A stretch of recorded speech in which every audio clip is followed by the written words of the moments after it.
From the News Channel 5 Network, this is MorningLine with Nick Barris.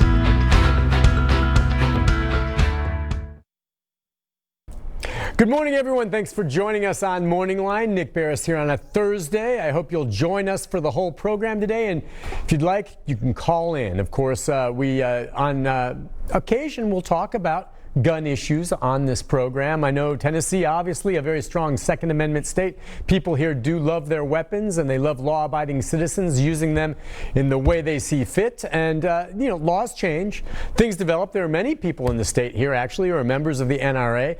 And the NRA, of course, of late has hit some hard times, some real questions about the future of that organization, which for years was a very, very powerful lobby.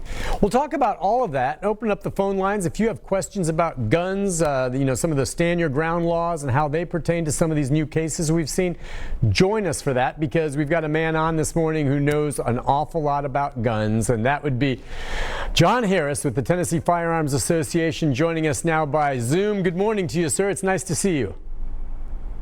Good morning, Nick. Thank you for having me. Well, let's see. There's a lot of places we can go on this. We'll open up the phone lines and take numbers. I'll get the number up there in just a moment. But just off the top, because it's been in the news of late, and it's a national story, just not a Tennessee story, though I bet there's a lot of NRA members here in the volunteer state, just as you are. What's the future of the National Rifle Association? It seems to me that it's really, really in some dire straits right now, because some of these lawsuits questioning the way money has been spent by the top dogs there.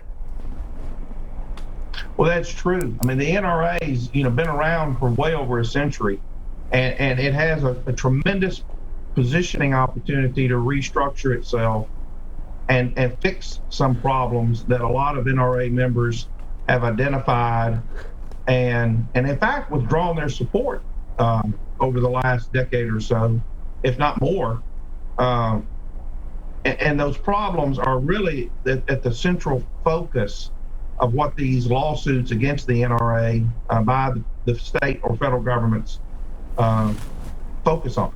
And it is, has there been an abuse or violation of the law concerning how nonprofits operate? And if there has, what's the consequence of that? And one of the things, for example, that the New York lawsuit asks is that the NRA's executive vice president, Wayne LaPierre there, that several other high-ranking staff members, including its general counsel, be removed from official affiliations with the NRA, and even banned from ever being involved with any other nonprofits in similar capacities. I just want to be clear, too, and I'm glad you kind of laid that out. There are some who maybe don't pay close attention and hear about the NRA being sued or attacked, and they think it's something political or it has to do with a stance that the NRA has taken on weapons that sometimes can be controversial. This has nothing to do with that at all. In fact, NRA members, upstanding ones like yourself, see what you think could be some problems with the way your money that you give to this organization has been spent. And it's to the point where, I mean, you and I were talking before the show, it's hard to imagine that, if these changes you're suggesting aren't made, that the NRA could go away. And if that were to happen, I would imagine there are other organizations ready to step in and fill the void. Oh, there are. There. For example, if you look at the gun advocacy issue from the perspective of court cases and litigation and other approaches to advocacy across the nation, you've got Gun Owners of America, you've got the Second Amendment Foundation, you've got the National Association of Gun Rights, you've got JPFO, Jews for the Preservation of Firearms Ownership. There's a number of national organizations. And then, like the Tennessee Firearms Association, there are one or more state-level organizations in literally every state.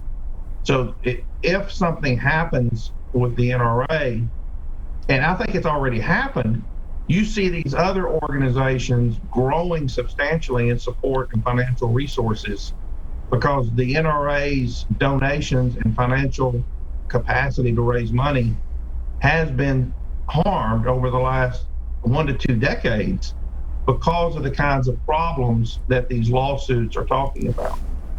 It is interesting too. These others will come in, John, but you know as well as I do, NRA. I mean, I can close my eyes and see the logo. I mean, it's, as you said, it's been around for 100 years, and I mean, it's well known. The name recognition, what those initials stand for, the power that it represents. It's just you don't build that overnight. And I'm just wondering, with your take, and I know that you feel strongly about a lot of the gun laws and the roles the NRA have played in them. You know, until those new ones get that type of name recognition and clout that goes with it, and I know money talks, you wonder what that might mean to future legislation until something else fills that void. Well, it definitely could impact it. There's no doubt about that. The NRA has heavily influenced, particularly federal legislation, since at least the early 1900s. But if you're a gun advocate on the Second Amendment issues and you pay attention to the details, which is critical, there's a lot of low information people that sort of like voters vote party line, and so they're voting Second Amendment or NRA, but they're not paying attention to the details. The Second Amendment advocates that pay attention to the details have been concerned for a long time that the NRA has had a history dating back to at least the 1930s of compromising on federal issues where there should have never been a compromise. And they've done it over and over and over again. That's caused some members to withdraw their support. But I think the biggest issue in the last decade or two has not even necessarily been that. It's been that the upper level leadership has violated so many nonprofit laws and IRS rules and regs concerning their own compensation and the amount of their compensation and benefits to insiders, that essentially it's almost a consumer protection issue. Right. The governments are stepping in and saying, LaPierre, for example, upper level leadership, you breached your fiduciary duties.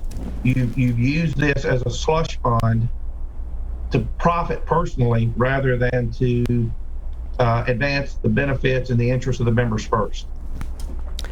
It's always the same old story. Money and greed gets in the way eventually if you're not careful and you're unchecked. Before we take our first break, John, let's take a call from our friend Joe who's got a question or comment. Joe, good morning. How are you, Joe? Are you there, Joe? Usually Joe's right on that. Joe, you there, Joe? Yeah, I'm here. Okay, there you are, buddy. Go ahead. I know you're usually there. What can we do for you? Just a question for John. Yeah. This is not about the NRA, but out of the last two Republican governors, I know John has been fighting to get a lot of different laws changed, where you didn't have to have a permit, different things, and they've got it so screwed up now where you can get a concealed weapon permit, you can get an open carry permit. Why is it that we, for the last 4 or 5 years or more, that we can't get anything done with these Republican governors and legislators? We're not making any headway with these people. What do you think, John? I mean, it is interesting. Joe makes a good point. I mean, this is a Republican state, and a lot of times gun rights are right at the top of the list of some of the main things they're all about. I mean, there's no excuse here because the Democrats sure aren't blocking anything. So what's happening here? And I don't know if you agree with this premise there, but I know you've voiced frustrations to me in the past about some of the legislation you see happening here in Tennessee. Oh, it's very bad in Tennessee. And there's a misconception that because we have a Republican supermajority, that we're really a pretty strong state on Second Amendment issues. And sadly, that's just not the case. It's not true at all. For example, if we look back at Bill Haslam, who was governor from 2010 to 2018, we have him on video at a, when he was a campaigning, candidate, and it's TennesseeFirearms.com/Haslam, where he, as a candidate, promised that if he was elected governor and he became governor and he had 8 years to do it, that he would sign constitutional carry into law in Tennessee. He made that promise. He became governor. He had a supermajority of Republicans in the legislature that should have done pretty much what he wanted on a policy agenda like that. And yet his administration clearly fought and was the primary reason why during that 8-year window, constitutional carry legislation, which means you don't have to have a permit if you can legally own the gun, never even got to the floor of the House or the Senate for a vote. And then we had Bill Lee. Now, Bill Lee came in, has been governor for 2 years.